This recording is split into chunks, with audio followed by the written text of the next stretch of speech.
Are you ready? Yes. Yes. Jon Peckman Podcast, Connecticut Valley School of Music and Dance, beautiful downtown Portland, Connecticut. Come over the bridge, go through one set of lights, pull a Yui, park in front of the music store with the red neon light, and the mannequin. We have a mannequin out. Did you notice the mannequin out? I did. Yeah. Like and subscribe. Tell your friends. Be on the show with me. Reach out. Do it. Have your own podcast here in our beautiful studio. Dave will tell you how. We are here today. Round 2. Mr. Chuck Peterson is here. Yes. He's been here probably about a year ago. So sounds about right. Yeah. So we're at that point. You know, we're at the comebacks. You know, we have people come back, and you're back. I'm back. Yeah. I was I was over in Middletown. I think I saw on Facebook that you were doing that gig, but I didn't know where it was. Oh yeah, the Like the Hot Rod Lounge or something. yeah, Hot Rod Spotlight Lounge. Yeah, I do the open jam on Thursday evenings. Yeah. So and I didn't know where it was, but there was one day I was picking up chicken. yes. And I'm like, drums, and I'm like, oh, this is the gig. This is where the gig is. Yeah. So there You walk in and I'm like, I know that guy. Yeah. It's John. Yeah. So that was how I knew. And then I was like, all right, let's do this. Because sadly, your dad, Mr. Keith LeBlanc, passed away 3 months ago. Oh, A little over 3 months ago. Yeah. Yeah, that's sad.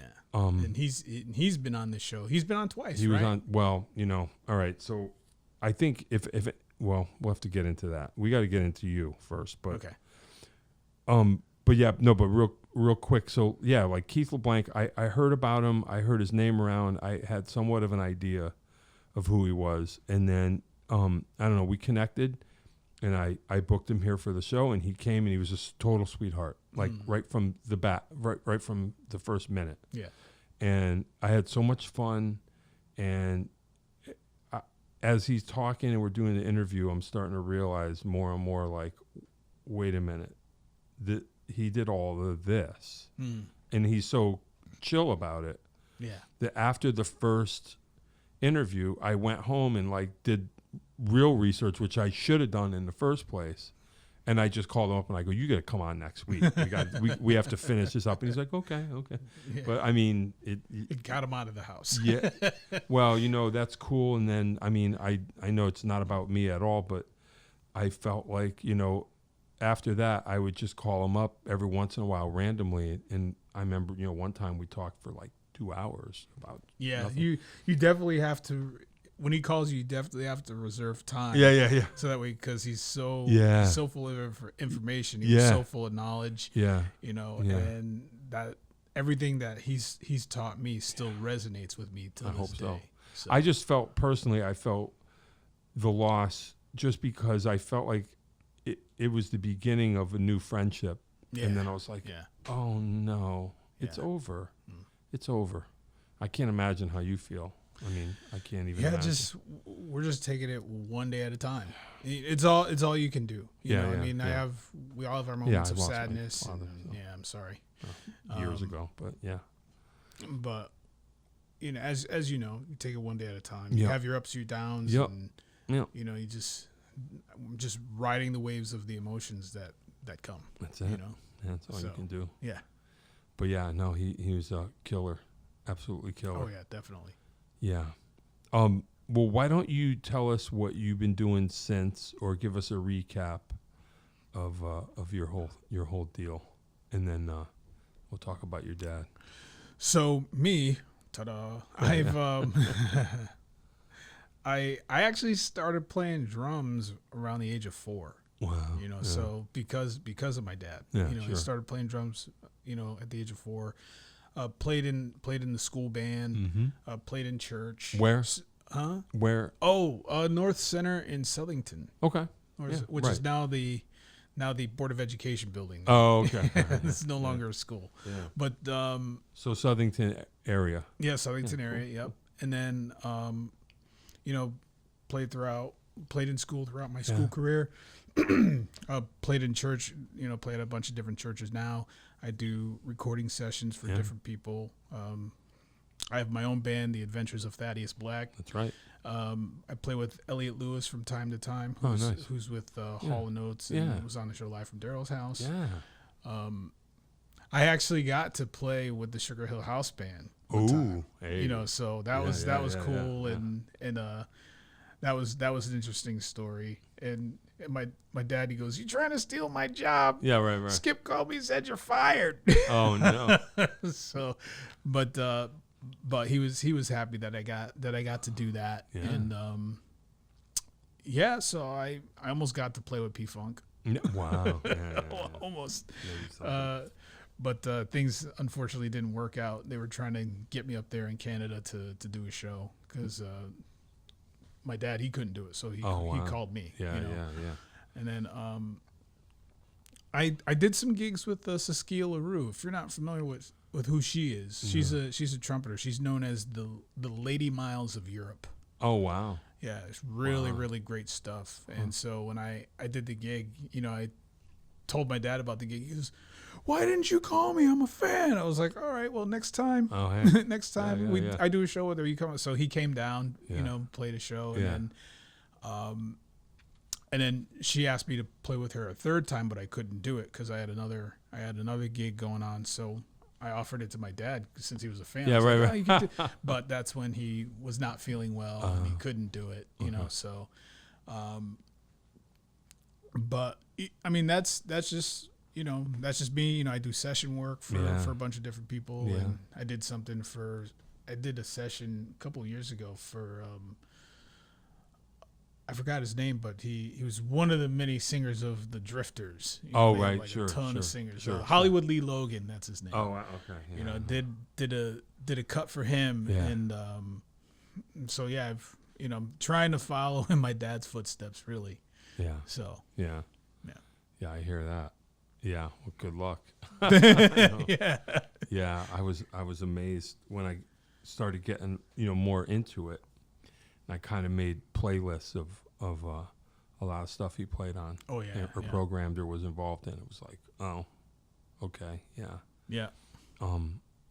I mean, I don't know that it matters. I have no idea, but I mean, he didn't come off like. No. You know what I mean? That's what was so cool about it. Like I played a gig outside, like in Meriden, and he came. You know, I was at Hubbard Park. I told him about it, and he said, "Oh, I'll show up." Yeah. And we were talking, and he's just chill. And, okay, nice seeing you. You got to play. And he walked away, and somebody goes, "Who's that?" And I said, "That guy sold more records than God." That guy right there. That guy walking away right there was involved in more things than you can even imagine. Right. You know? Yeah. And like you just wouldn't he was very unassuming. Yeah. And I guess that's the word, right? Yeah, he was very you would if you would walk down the street, you would have never known. Yeah. You know, the amount of work that he did. You know, and he never really he talked about it with his musician friends, he talked about it with me. Right. But people who were not involved, he never talked about that stuff. He would talk about other things. He was very well-rounded and a jack of all trades. This dude could fix anything. Oh, really? Oh, my gosh. Yeah, he was. Wow. He didn't need YouTube University. He just he just figured it out on his own. He built his own stuff. He had redid their living room, my parents' living room. He did the walls. It's all wood. He tore down all the sheetrock. So he can do anything. Yeah, and then built a stone fireplace there. So that's insane. That's cool. Yeah, this guy, and he can fix cars. You know, he was just. I'm not that kind of guy. Me neither. Yeah, I wish I was, but I'm not. Right. You know. Wow. But yeah, he was just a jack of all trades and a master of all of them. Yeah. Right. Yeah. You know, so. That's wild. He's just an incredible human being. Yeah. So. Yeah, that's pretty wild. I had a weird experience. So, he's talking about, things that he did, and we're kind of going in order. And it's starting to dawn on me, as he's saying it, that I'm like, okay, first of all, I had an ABC record. From the 80s when I was in high school. I had this record. And as we used to say then, I guess kids still say now, but it was dope. Like there were dope beats on this thing, right? Yeah. I really liked it. ABC was like an English kind of, soul kind of lightweight soul band, but they made this one record that was kind of, I guess they were trying to not do hip hop, but they were acknowledging. So it was a little harder edge than their last album, and I liked that one. Yeah. And I've had that record my whole life. There was this one drum break. It was all programmed, but I was like, man, that's the shit right there. That's the stuff. And as he was talking, I start to realize, I'm like, oh, he did that album.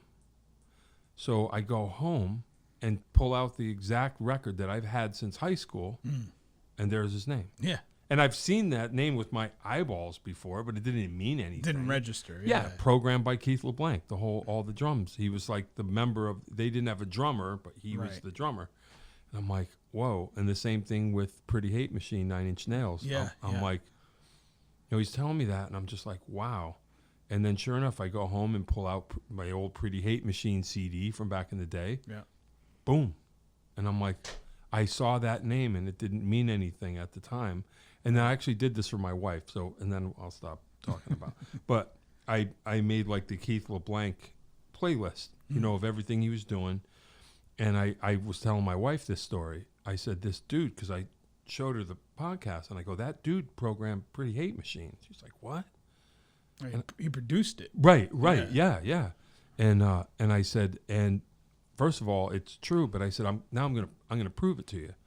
And I played her like Tackhead, like that, like everything leading up to it. Yeah. And then when you hear it in that context, you just go, oh, this is like the programmer guy from Tackhead with Trent Reznor's vocals on it. Right. Like it's very obvious that that's what it is.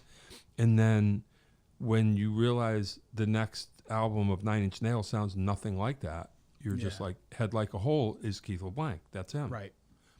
And it became clear the more I studied Keith LeBlanc's programming, I was like, oh, duh. Like, you can hear it. And even she said, oh, yeah, huh? And I'm like, yeah, how about that?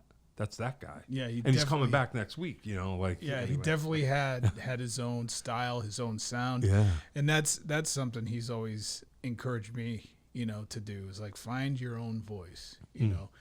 And I remember he's like, oh, you set up your drums just like me. He's like, don't do that, man. Fine, set it up like you, So that was a lesson in itself. So I was like, okay, let me, And then when I was working on doing that, I remember we had celebrated my 40th at Blackstone. Okay. I was in Sandoval band at the time with John Sandoval. Killer horn band, funk. So my parents came down, and then they had my dad come up and sit on a tune, oh, nice. Yeah. And so after he got down, he goes, I think it was like the day after my party, he goes, I'm in so much pain sitting on your kit. He goes, really? Okay. Good job. He goes, you finally set it up like you. Right. Okay. And I can't, and I can't move. Thanks a lot, So, no, he was always encouraging me to, find my own voice and be my own drummer. So that way I have that distinctive style, because he had it. That's something that he encouraged. But that's how they grew up, and especially in the New York scene. If you sounded like somebody else, man, you got thrashed. Oh, okay. Yeah, they wouldn't. You wouldn't get a gig because you sounded like somebody else. Well, they would just call the somebody that you sound like. Right. Yeah. So where nowadays everybody has to sound like everybody else, and that's just not how I grew up. So interesting. So I'm always encouraging my students to find their own voice into, and other drummers, and even just bands and musicians, to have your own voice, have your own style. That's why I like bands like King's X. Yeah, that's why I like 24/7 Spies and Living Color, because Fishbone, definitely. I mean, Fishbone, they were all over the map as far as like styles, so that's why I love them. And even Tackhead, like I'm going back and re-listening to all the Tackhead stuff, and I'm like, wow, this is really good. I mean, I really appreciated them back then, and I was blessed enough to get to open for them when I was in the band with Jamie Brennan. Oh yeah, Jamie Brennan, the Electric Soul. Gotta get him up here. Yes, you do. His name keeps coming up. Yes, you do. Okay. And hi, Jamie, if you're watching. Yeah. You're next. Yeah. And so I remember my dad called me, He goes, hey, he goes, guess what? I was working at Dunkin' Donuts at the time. He goes, I'm answering the phone. He's like, guess what? I said, what? This is back when Dunkin' Donuts had a phone. Yeah. Oh, no, you answered your phone. I answered you my answered phone. Dunkin' Donuts phone. No, that would have been funny if my dad called me on Dunkin' Donuts phone. I've had people call me personally on a Dunkin' Donut while I'm working. I'm like, I'm working. Get out of here. Can you imagine that? Yeah. And so he called me on my cell phone. I was on break. He goes, guess what? I said, what? He goes, we're going to have you guys open for Tackhead. We're like, what? Whoa. Yeah, that's and heavy. man, people flew in from like Australia, Yeah. England, Japan to come and see the show, and it was great. Whoa. Where was it? This was at Sully's in Hartford. Oh, no. Yeah, so Yeah, I don't think I was aware. I didn't understand who Tackhead was at the time. I didn't get it, or I would have been there. yeah, no, I loved their music, and then I hadn't listened to it in a while and all that, but now, and I'm sad that I'm doing this after he passed, but I'm getting back into it, and I'm like, this is some great stuff, very innovative and very inspiring, and but he would tell me, he's like, man, he goes, I would see. I'd see Primus in the front row of our shows. I'd see Red Hot Chili Peppers in the front row. Yeah. And then he told me about everybody was biting them, he said. Yeah, absolutely. Yeah, and he told me that he met Flea on a flight once. And he said Flea came up to him. He's like, oh my God. He's like, keep it blank. He goes, I'm Flea. And my dad goes, I'm sure you are. Yeah. Flee away from me. Right. So it's it's like, it's amazing that all these people were like the band Ministry. Yeah, they based their whole sound off of Tackhead. Right. I found that when I did my thing. I was like, this is just that. And so, because I remember listening to Ministry, back in the day, and I was like, man, this sounds like Tackhead. Yeah, right. Right. And then they said, and that's what Trent did. Trent listened to Ministry and said, who's that? Who did this? Yeah. And there it's Keith LeBlanc. Right. So here we are. Yeah. Right. Wow. So yeah, that's just that's all from a little bit of the history, and all from here, just from here, little old here. That's what's wild about it. When you think about Sugar Hill, you just go, man, and you're like, no, Bristol, Connecticut. How about that? Yeah. That's wild. That's really wild. Yeah. So it's just, what an incredible life, and I'm just trying to follow in that footsteps as far as working hard and getting there, but also keeping his humility. Because when we did a celebration of life, a lot of people came up to me and they're like, I never knew he did all that stuff. Yeah. Because he never bragged about it. He never talked about it. I always bragged on him. But I don't know, maybe in a way I wish, I don't, my viewership is not that large. I got to be honest. I love doing this because I love the conversations and I don't mind. Yeah. But I feel like I am incredibly lucky. I wouldn't know how to boost this, but now especially that he's not with us, I realize I got the story. Yeah. I got him, for 2 hours straight. Yeah. Maybe I might be the last person that he talked to in this way, like in an interview for that long. And it's like, it's there for anyone that wants to know the Keith LeBlanc story. Look it up on the Jon Peckman Podcast and you'll hear the whole shebang. And then I made mixes of his stuff and I put it up on my little mix platform. And, I got some hits, but I would feel like I wish that I could in some greater way contribute to the awareness of it. Because like you say, he wasn't going to blab about it. No. You know what I mean? He never would. He never did. And that's the one thing he always told me. He goes, Chuck, don't believe the hype. Don't believe your own hype. Right, sure. And once you start doing that, then you might as well quit that and become a garbage man. Wow. Yeah. Yeah. And so he was very honest, didn't mince words. Yeah. He meant what he said. Yeah.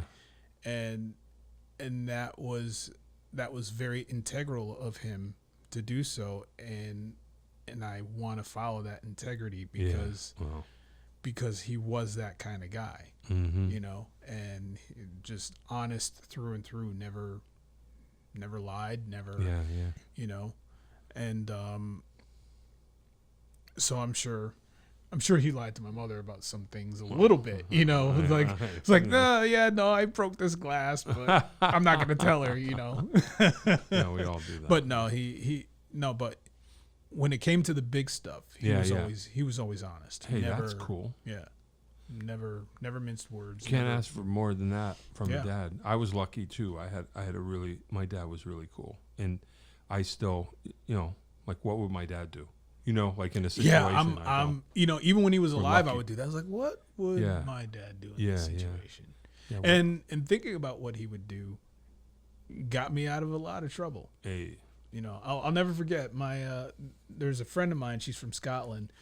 She came over to the U.S. to be an au pair. Oh, yeah. So she was here in Connecticut at first, but then she got transferred to the Midwest. Okay. And then she came to visit, and she goes, we're gonna go to some place with a frog on it. I said, and she goes to New Haven. I said, oh, Toad's place? Yeah. And she goes, yeah. I was like, great, you know. So yeah. So it's like they got cool bands there, you know. It's gonna be a good time. We get there, it's a DJ and a dance club night, and I was like, this is not gonna end well. Sure. Right. Yeah. So they're, you know, guys, they were like grinding up on her and all that stuff. So I tapped them on the shoulder. Hey, she's with me. Oh, I'm sorry, you know, blah, blah, blah. That happened a few times. Sure. No, you're cool, man. You didn't know. But the last guy, it was like a no-neck musclehead. Yeah. And I tapped him. I said, hey, you know, he was like being aggressive with her. So I tapped him on the shoulder. Bro. And I said, hey, man, I said, she's with me. And he pushed my arm, and then I pushed him.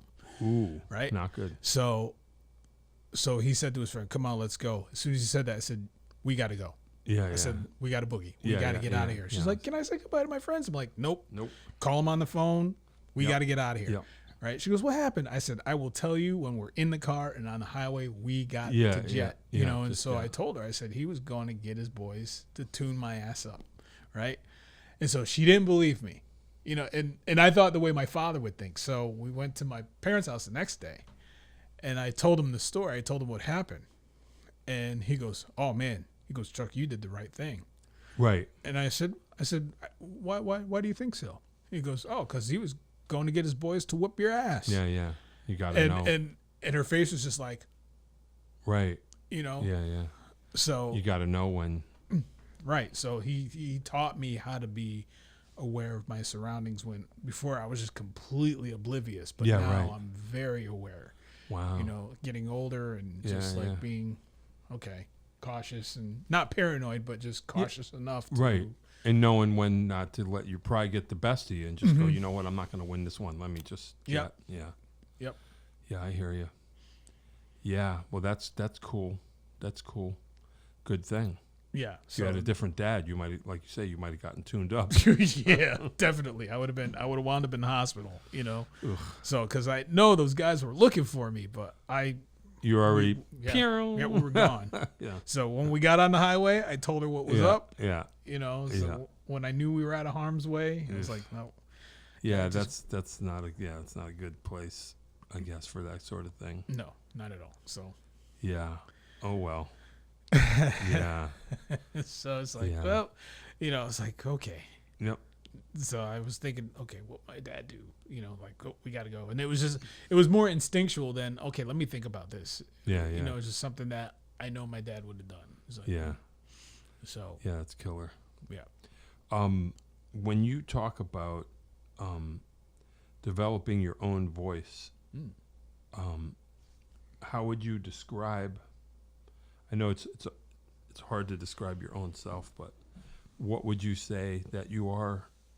If you had to break it down, a combination of, or how does it all break down? What are you shooting for in your mind? What do you think? The way I see it, like if I'm working on something, you know, my dad will give me an idea to work on. I'll make a mistake, and I'm like, ooh, I like that mistake. Let me work on that. And so I'll totally forsake what he gave him because I don't want to sound like him. I want to sound like me. This is something that I created.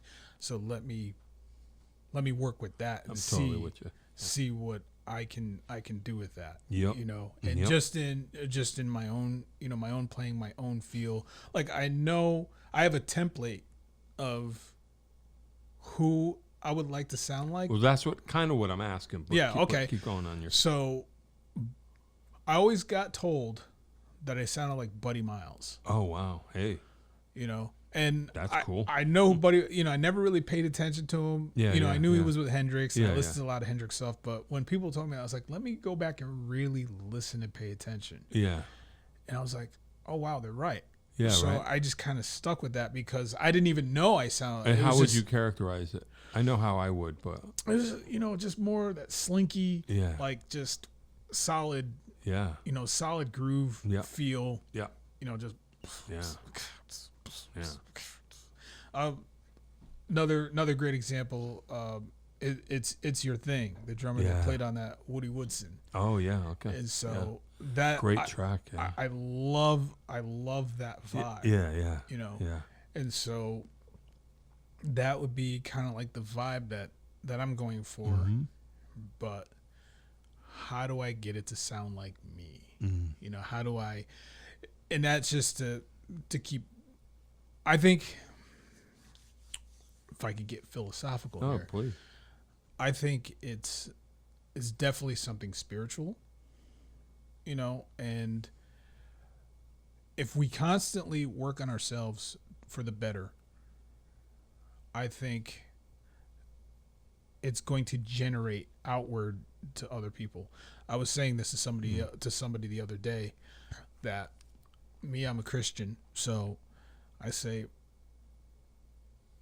one of the things that Jesus always talks about, you know, go out to the world and preach the gospel and make disciples of men, you know. And I thought about it. I was like, man, my relationship with God correlates with my relationship with people. And that's how you become a witness to the people, because how my relationship is with God is going to be my relationship with people. Mm. And I think that's being witnessed by your actions, you know?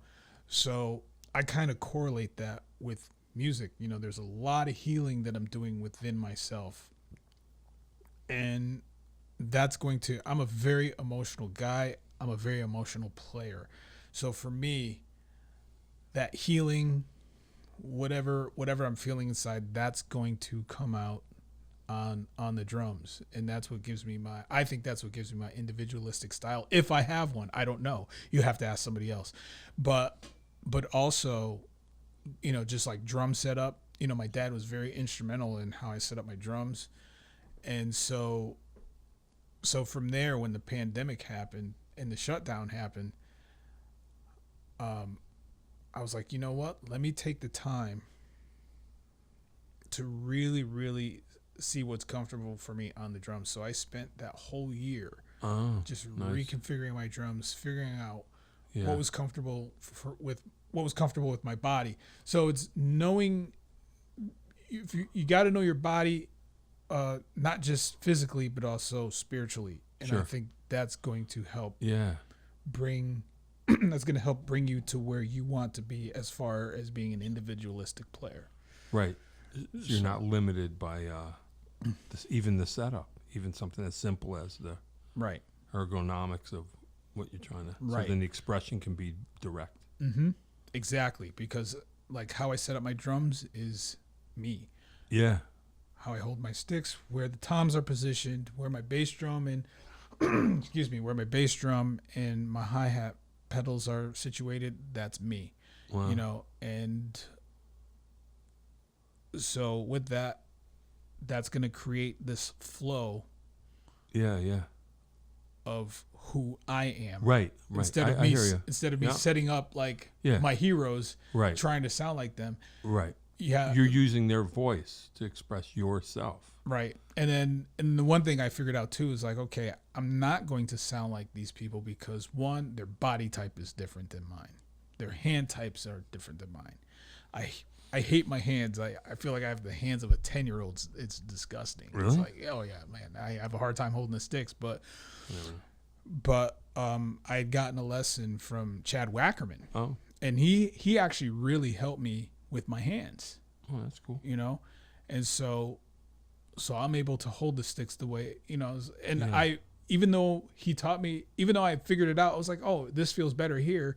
Other drum teachers like, no, that's the wrong way to hold the sticks. And then I held it this way, and it just wasn't me. Like I was getting tired. I couldn't play.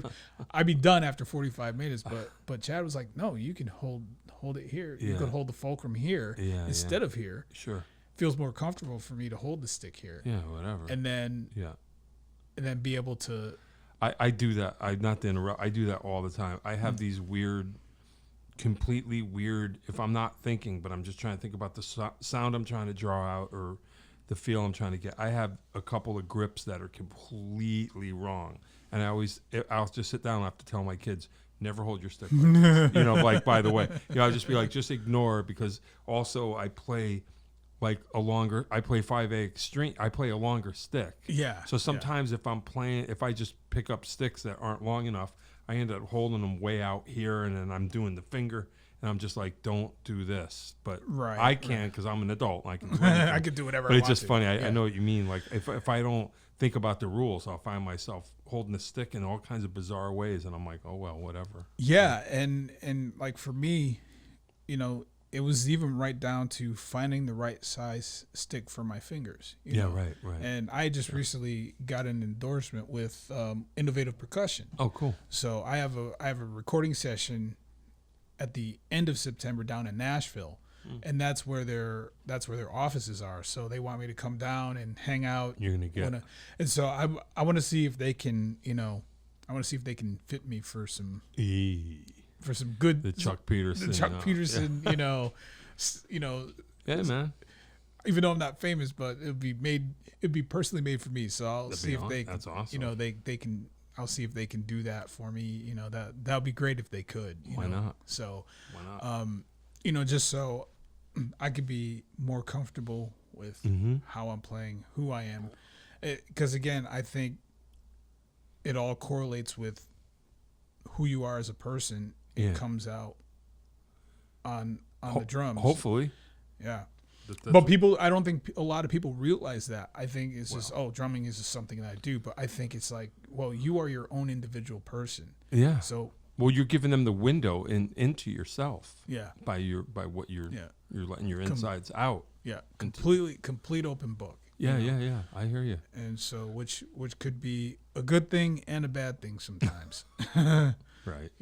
So it's but it is what it is. That's who I am, and that's how I want to portray myself. Sure. On the drums, I want people to hear me on the radio and be like, yeah, that's Chuck Peterson. That is Chuck Peterson. That's the Chuck Peterson sound. That can be. There's no mistaking that. Right. It could be this guy or it could be this guy. Yeah. Oh no, it's Chuck. Yeah. I don't want it to be that. I want it to be, oh yeah. Yeah. Just like with my dad, it's him. Yeah. Guys like Keith Carlock, it's him. Sure. Guys like Vinny Caluta, it's him. Yep. All the greats. So those are the guys that I always fought. Brian Dunn from Hall & Oates. Right. He's God, ridiculous drummer. Sure. Ridiculous. Sure. Sure. And so he's a friend of mine, and he's a great drummer to boot. So he's like to boot. I'm from England. Oh. But he's just a great dude. We always like share funny jokes back and forth. Yeah. But I told him, I said, man, I want to take some lessons with him because I love the way he solos. His solos are so funky. I've never heard him solo. Oh really? My God. I've only seen him on the show, so I don't really know. Yeah, I probably go don't watch. Even know half of it. There's a version of Average White Band's Work to Do. Yeah. And it's the quarantine version, and you hear Brian do a little drum solo. Oh, okay. I'll have to check it out. Ridiculous. What's funny? This is a whole. I know it's hard to compare, but my snap judgment, like a hot take, I'm team Average White Band over Tower of Power. I just am. I don't know why. I love Tower of Power, but there's something about Average White Band that does it for me. But that's just me. Different stroke for different folks. Yeah, I'm on the opposite side. I'll of the take spectrum. them both. Yeah. But I'm just saying. I love Average White Band. I got to see Average White Band live, and I was like, okay. Yeah. It wasn't my thing. No offense to Elliot, because he was in the band for so many years. I probably would have enjoyed it if I saw him playing with them. But I did get to see Elliot with Hall & Oates, so that was awesome in itself. Cool. But no, I saw Average White Band. They were playing with the Spinners and Kool and the Gang, who I really wanted to see. At Oakdale. Yes, I you was were there. Yeah, Nice. That was a great show. That was a great show. That was one of those things I go, why don't we all just live here? We'll take turns getting food, and we'll just have this every day. Like these three bands play. Yeah, that was amazing. And so I mean, I really wanted to see Spinners and Kool and the Gang. So that was just like, yeah, that was like they're like, okay, I just killed two birds with one stone. And they were they were all great. Yeah. It was all different. Yeah, it was like a bucket list band. I forgot because I didn't do the research either. I forgot how many songs Kool and the Gang have. Oh yeah, I was like, oh, and they actually just came out with a new record. Oh, and it is ridiculous. Wow, it is ridiculous. Yeah, I wouldn't be surprised. So, yeah, that's pretty crazy. I want to go back just 1 second. Something that you said, I just want to remark on. It's so funny because I do the exact same thing. I have made a career out of playing what I think people are playing. Like I'll just do a hot take. I'll listen to a lick. I'll watch somebody play something, and I'll go, all right, here's what I think it is, and I'll get it 9 times out of 10 wrong, but it's my interpretation. I mean, as long as it's rhythmically sound. And I'll go, this is what I think it is, and I'll work it out and get smooth, and then I'll go back and watch it and go, oh, yeah, I was wrong. But I'll take it because I use my wrong interpretation to come up with my own thing that no one would even really know where I got it from. And then I'll be like, but let me figure out what it actually is, though, too, because it's good for my brain if I have to end up writing it out or something, but I'll watch. And I feel like you're saying, a lot of part of my playing is it's like a shadow of other people's playing because I got it wrong.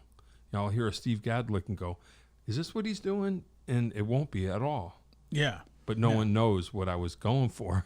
Yeah, I mean, if you look, it helps my creativity. Yeah, exactly. Saying, if you look back in the day, even when you and I were kids, they didn't have YouTube. They didn't have any of that stuff. Right. I mean, we had the Starlix videos and all that stuff. Produced by DCI and all that. But John McCarthy. Rock House. Yeah. But at the same time, we listened to the records and we had to interpret what we heard. Interesting. And that's why a lot of drummers back then had their own individualistic style because that's what I think we figured it out. Yeah, that's amazing. Yeah. So we're now the kids they have stuff that they can watch and they can learn they just learn it. They just learn it, but they don't have their own voice. They have somebody else's voice. Right. You know? Well, that's what I always tell myself too. I go, well, okay, so you could take something that Weckel or whatever plays and take it as gospel and go, I'm going to learn it, but that's not how he came up with it. He was expressing himself. Yeah. You know what I mean? Yep. So anyway, I know what you're talking about. Yeah, some people they'll slave over a lick, and it was probably just like a passing moment in time for them, where it's like I don't even remember what I did. Right. Yeah, or like some folks, like I feel like if I have to explain this to a student that's can kind of understand it, you go, playing drums. Sometimes if we're not careful, you tend to think of it as a recipe. You watch somebody do it, you see what they're doing, you write it out, and then you play what they're playing, but yet it doesn't sound like what. It's like something that's funky. There's funk it's part of the pattern. The pattern's funky, so therefore it's syncopated and funky. But you could play something simple and make it funky. Yeah. You're either funky or you're not. So it's not a recipe. Like, okay, I played this, and I would say, well, then why doesn't it sound like that? Because you're not that person. Right. Yeah, and that's why. Yeah. So find out anyway. Yeah, Yeah. Oh yeah, absolutely. Yep. And so again, that's what I encourage my students to do. I remember I got a lot of flack. It was like, oh, I want my snare drum to sound like this drummer right here. And I was like, why not create your own sound? And everybody started like shitting on me for like, you just let him be, damn. And I'm like, well, I was like, no, seriously, why not try to create your own sound? I mean, it's good to have a template of what you're going for, but take it a step further. Yeah. You know, take it. That's what I'm trying to do. Yeah. With myself. You know, Yeah, I don't yeah, know yeah. if it's working. You'll have to ask somebody. Right. You know, Well. because I hear myself play every day and I can't tell. Yeah, right. You know. Right. So Well, yeah, that's just how. You know, I that's guess just how when I you're feel young, about you got to try. I think of how many different things. Try to put my cymbal up here and put it down here and tighten it up and loosen it up and put this tom here and move that one over. And Oh yeah, I've done that too. You know, it's like, oh, do I feel comfortable here? Yeah. You know that, and again, that's what I did during the shutdown. I was Right, like, right. Nope, that's not good. Okay. Oh yeah. Okay, this is good. This works. It works for me symmetrically. Yeah. Okay, that's how I'm going to set up my toms. Yeah. You know, and people that have a hard time, it's like, oh, can you sit straight? And because I sit wide foot, so that's how I set up my bass drum and my hi hat. And they're like, can you sit straight? I said, I am sitting straight. Yeah, He's like, no, your bass drum's facing that way. I said, but my body is facing the audience. Sure, that's interesting. I said, so no, I'm not going to contort my foot uncomfortably and damage my body because you want people to see the logo on the bass drum. Yeah. You know, it's like, if they want to see, if you want them to see the logo on the bass drum, have them go sit over there. Wow. Now I'm feeling like, now you're making me feel bad for setting up straight. No. Wow. Now I got to rethink. No, but that's just how my feet are. Sure. And that's something that my dad said. He brought me upstairs. I was practicing, and he brought me upstairs, and he goes, "Okay." He puts a chair in the middle of Maybe the next floor. pandemic I'll do this. I hope. No, I know. Oh my that was the gosh. joke part. That's the funny part. I shouldn't even But say that. yeah, but and then he goes, "Okay, sit down in the chair," and I sat down. He goes, "Now look at your feet."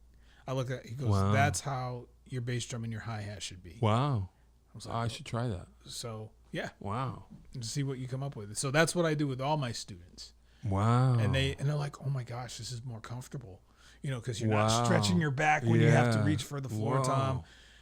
You're not doing these. It's just nice and comfortable. Are you making me think now? Wow. So, hey, that's cool. Yeah. Wow. Far out. Yeah. Now you got me thinking. Yeah.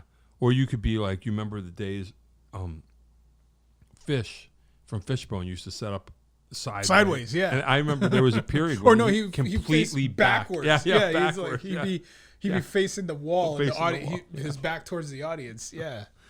That's amazing. Can you imagine that? Where you're like, I'm going to play the whole gig facing the wall. Right. I wonder what was going. Now, see, I mean, this could be a whole other thing. I mean, I know there's a lot of players, but I just feel like Fish is so underrated. Like, people just do not know. Oh, I love his playing. I do too.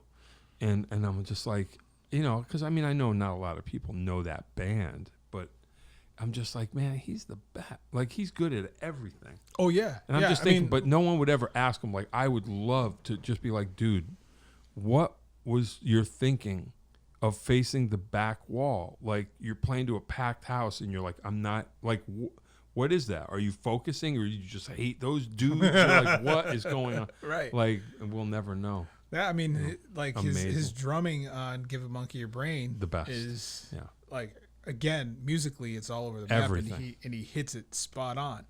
You know, with the funk, with the punk, with the R&B, with the rock, with the metal, Servitude, double bass. One of my favorite. Yeah, it's one of my favorite. And then he did 24/7 Spies. They're working on their next album, but the last album that they did, Fish was on it, on the exception of 2 tracks. Okay, I gotta seek that out. And so the soundtrack to The Innermost Galaxy is the name of the album. Okay, I'll have to check it out.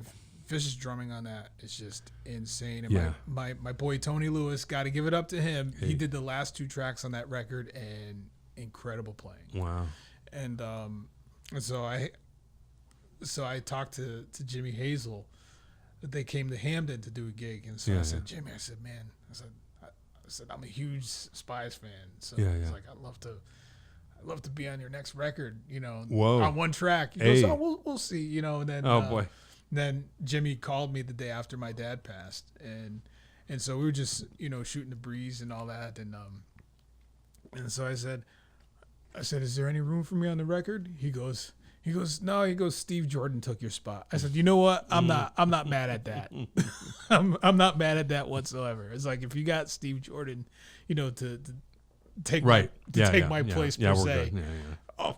okay, I can't wait. I can't wait to hear it. Yeah, So I can imagine that. But no, and that's cool that Steve Jordan's down with them.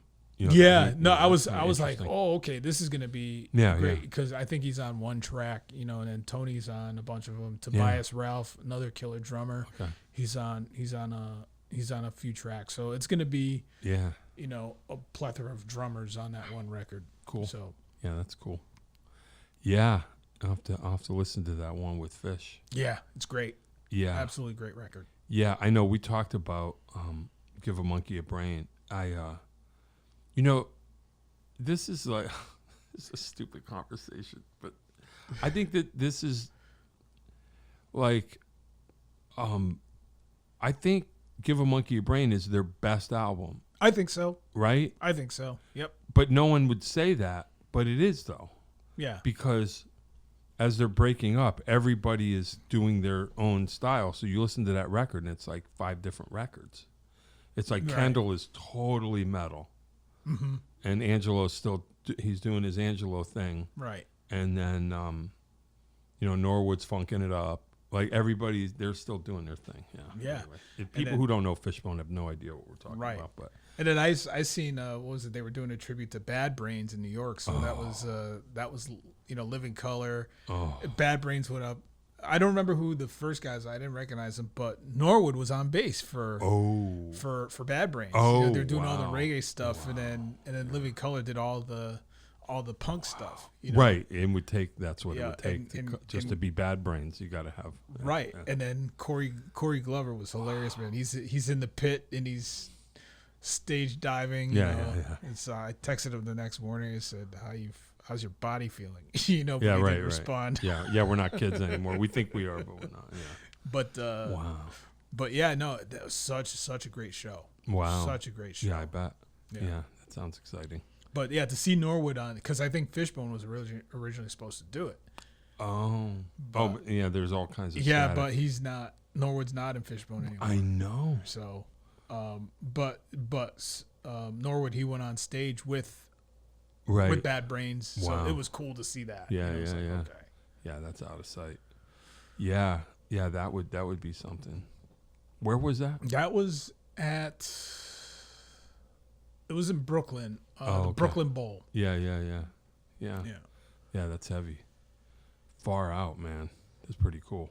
We're getting close-ish, kinda. Do you want to get into this? Yeah, so we're taking this way back here. So my dad, in tribute to him, I brought these in. These are the Sugar Hill records. Oh yeah, I have a few of those that he gave me fresh out of the studio. These are the promotional, not for sale copies. So I got these when I was little, and I had no idea what I was getting at that time. I didn't realize, because I was like 2, 3 years old, 4 years old. I didn't realize what was going on, not until I got older, and I was like, oh. And then when they reunited,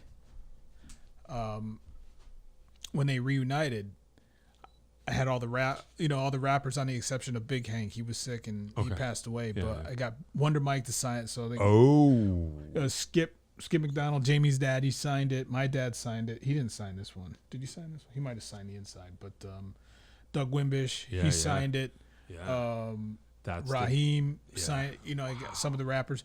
So I got like 3. I had him sign it. That's the joint. Yep, that's the joint. This one is Funky Sound, and these are the stuff that these are the albums that my dad played on. Yeah. So I remember when I was little, he would give them to me. I was like, why is he giving me these? Yeah. Why is he giving me these records? I knew he was a drummer, but I didn't know that he was cutting these records. Right. I just knew that he left every day and then came home. I thought he had like a 9 to 5. And that was his 9 to 5. You're like, no, he's inventing hip hop. Daddy's busy. Yeah, Dad's busy inventing hip hop. Exactly. And then this one is Sugar Hill Groove. On the other side is Eighth Wonder, and then got them again to sign it. Yeah. Where's I have a few. I have some Sugar Hill 12 inches somewhere. And then this one's my dad's signature right there. Wow. So he signed that for me. Nice. I don't know if the camera can you see that? Sure. I'm looking through the peephole. Yeah, we got you. Okay.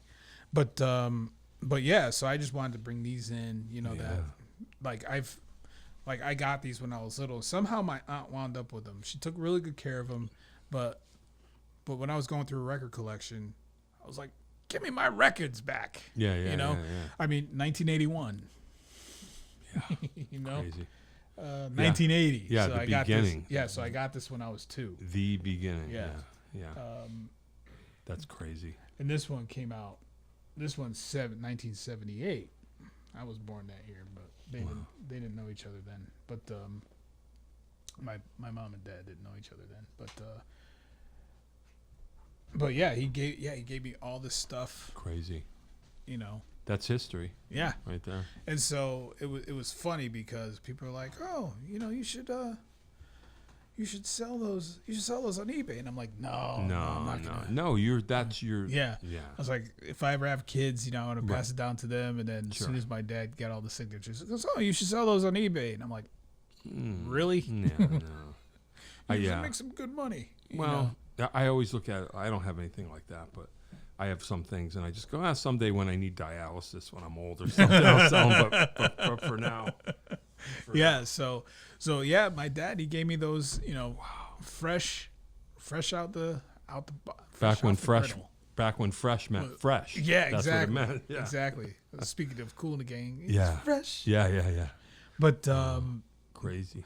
But yeah, it's just, you know, a lot of history there. And again, I didn't understand it. You know, I always listened to them. Yeah, right. Sure. You know, I thought it was great. Yeah, I didn't really. Yeah, I didn't. You know, get it either. But I was too young to comprehend it. But I knew he's the reason why I play drums. You know, and I did ask him to buy me a drum set, but he got me a guitar instead. Oh boy, because he wanted someone to play with, probably. And there wasn't enough room to put 2 drum sets in the car. Simple as that. Right. Can you imagine something that simple? Yeah, I think all my brothers, I think he gave them guitars too. Yeah, right. So it's like, I think he was trying to say, I'm the only drummer in the house. Yeah, right, you know? right. Yeah, could be. But I knew that music was, you know, in my soul, in my blood. Yeah. And so it's great to. That's wild. Great to still have these, and I'm not giving them up. No, why would you? I know, mean, like you say, that's not even like hip hop memorabilia. That's your dad. Yeah. That's for real. Yep. So wow. That's heavy. Yeah, so as I figured I'd, you know, we're talking about him, you know, bring him in and show you that. And then there's another record I brought in. I didn't know this was on vinyl, but he had worked with Louis Resto.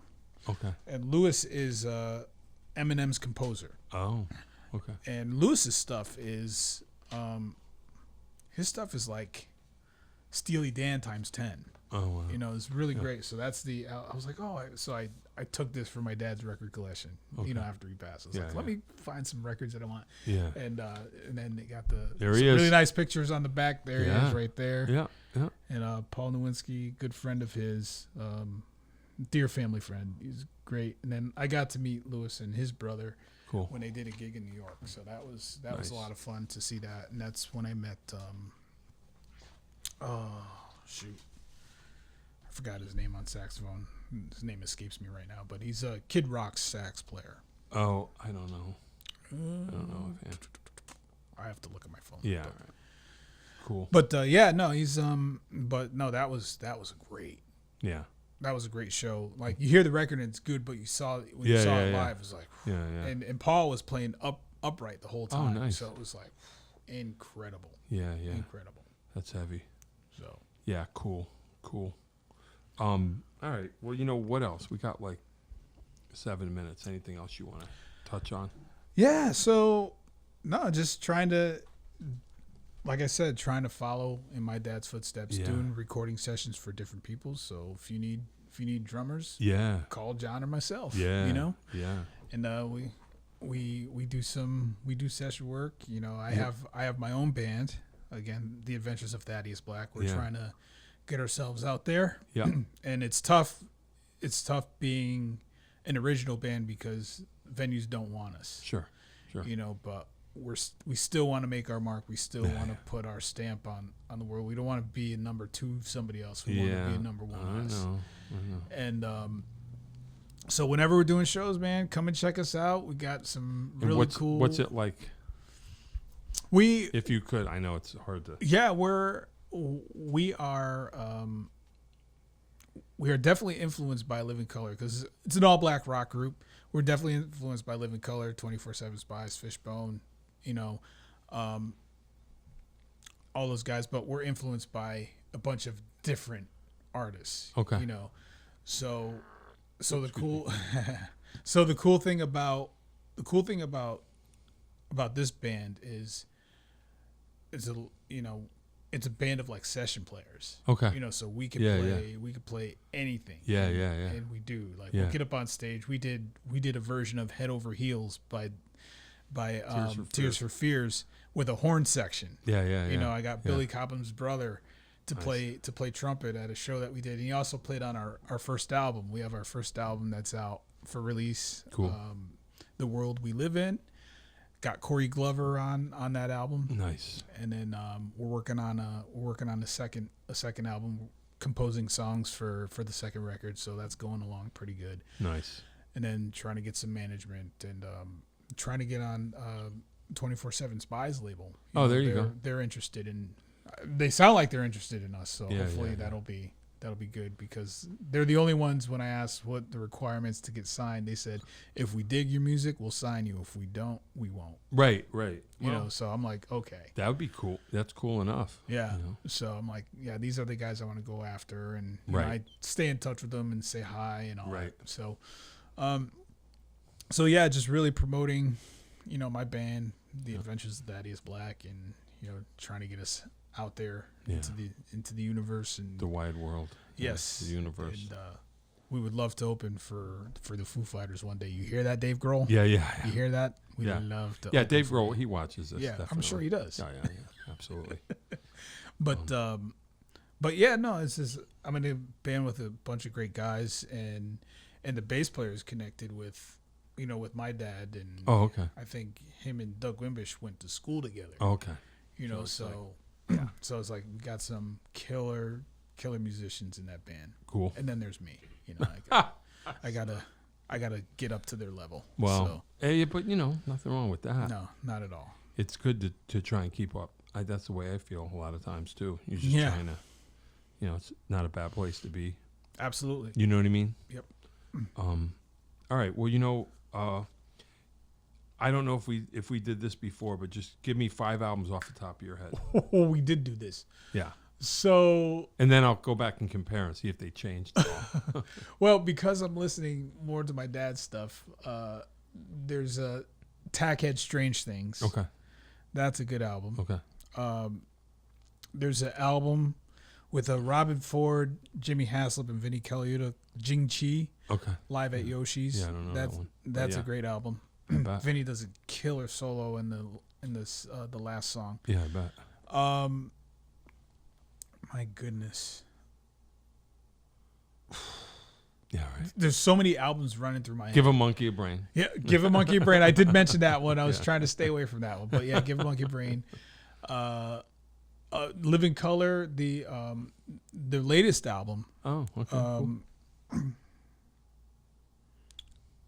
I don't remember the name of it. Yeah. My Yeah. I just got done teaching, so my mind is mush. Yeah. But their latest album, check it out. Yep. Don't remember the title. Yeah. It's all good.